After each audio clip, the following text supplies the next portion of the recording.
Do you ever feel like you're falling behind?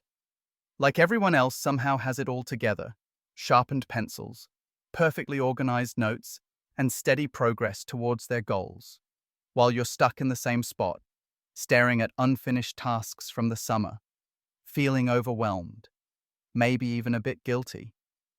Here's the truth: you won't believe what happens when you finally get back on track, because it can feel like a complete transformation, not just in your studies, but in all aspects of your life. And today, I'm going to show you exactly how you can make that happen.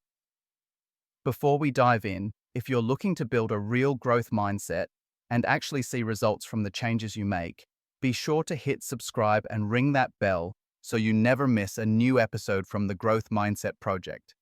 This is where we grow together. Let's face it, a new semester or year is supposed to feel like a reset, right? We tell ourselves every January or September, this time, I'm going to be organized. All my books sorted, notes flawless, everything prepared for tomorrow. But instead, what most of us feel is left behind. Maybe your goals didn't stick, your study plan collected dust, and that to-do list is just staring back at you, asking why you never finished those summer self-promises.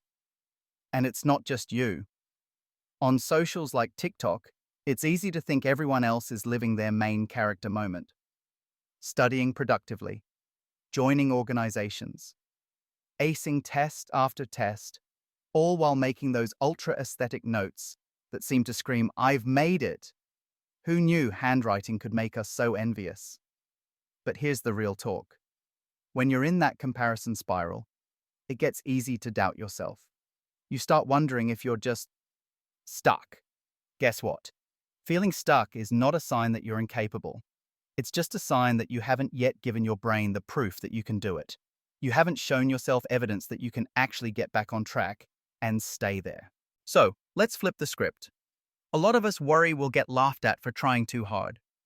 Maybe you've heard the narrative: if you care too much about your grades, people will roll their eyes. If you work too hard, you'll just become another worker bee. Why bother? Or maybe you failed a test and everyone assumed, guess they're just not smart enough. What happens then? To protect ourselves, we start pretending not to care. But it's not just what we say. It becomes what we believe. Maybe it's not worth it. Maybe I'm not cut out for it. Maybe I should just give up before I start. That's self-sabotage before you've even begun. The bravest thing you can do, the real way to get back on track, is to actually try. To say, I want this. I'm going to go for it. Even if people talk, even if failure happens. Because here's the magic. The people who win in the end are not the ones who never fail, but the ones who are willing to try, to be a beginner, and to keep showing up for themselves. If you're always avoiding looking like a beginner, you'll always be stuck as a beginner. That first awkward, messy step, that's what starts progress. Even the people you compare yourself to online, they just started earlier.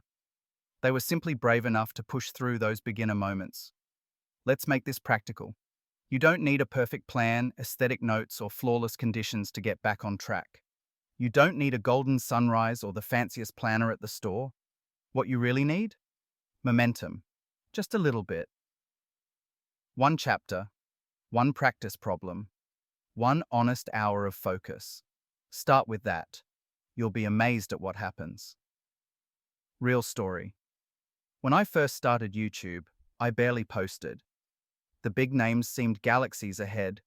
But about 4 months ago, I decided to be consistent. Show up twice a week if I could. My subscriber graph jumped up. Not magic.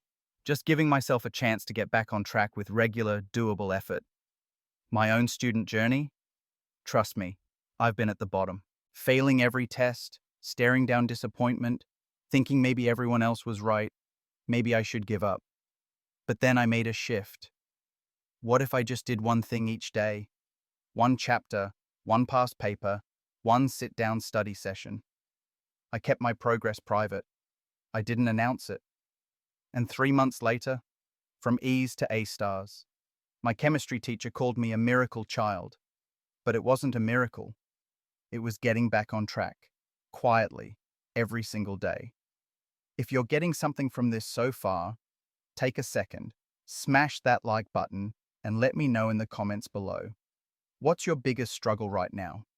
What's the one area you most want to get back on track with this semester? Now, here's the next pitfall: perfectionism. That desire to have neat planners, perfect color-coded notes, the right highlighter, the right mood. It's a trap. Studying, real progress, is messy. It's not aesthetic, it's tough. And most days, motivation is nowhere to be found. Only your stubbornness is left. When you start thinking you need everything to be perfect before you begin, break that pattern. Make your to-do list on the back of a grocery receipt if you have to. Use messy notes, plain paper, ugly handwriting, chaos everywhere, and just keep moving. Do this for a week. Your brain hates the mess at first, but quickly it gets used to it, and suddenly everything feels easier and more doable. And don't underestimate what you consume. What you feed your brain shows up in your results. Sure, healthy breakfasts help, but I'm talking about what you watch, what you listen to, what fills up your feed.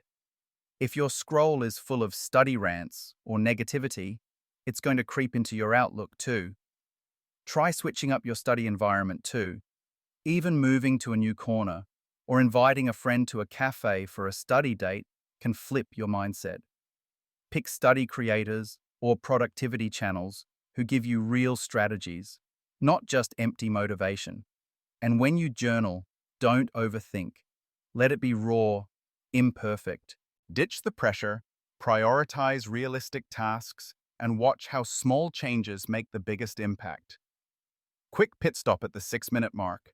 If you haven't yet, now's the perfect time to like this video, subscribe, and maybe even share it with a friend who needs that little push to get back on track with you. Growth is better when we do it together. So, here's what I want you to remember as you get back on track. You probably already know most of these ideas, but knowing something and really absorbing it, acting on it, are totally different things. You don't need to become a productivity robot overnight, or convince yourself you're suddenly capable of impossible achievements. It's about proving to yourself that you can follow through. Tiny actions, every day. That's how you build the evidence your brain needs. The truth is, you're not too late. There's no secret calendar that says you're falling behind while everyone else sprinted ahead. You're in the thick of your own story. Everyone has chapters that feel slow, awkward, or even repetitive, but it's not about being perfect or always being ahead. It's about returning to the path, no matter how many times you wander off, and reminding yourself that every step forward, even the small ones, count double when you're getting back on track. If you're retaking subjects, reviewing past material, or picking up where you left off months ago, that's not failure. That's resilience, and time is still on your side. I need to remind myself this all the time, too. Feeling stuck is not proof that you can't do it. It just means you need new evidence, new victories. You only find out what kind of student or person you really are by being brave enough to take that next step, no matter how messy. So what happens when you finally get back on track? Suddenly, things start to shift. Grade by grade, day by day, your confidence grows. You realize that the miracle isn't genius or talent, but pure proof of persistence, the decision to try again, in your own way, on your own timeline. Thank you for watching the Growth Mindset Project. If you want more tools to get back on track, check out these other episodes.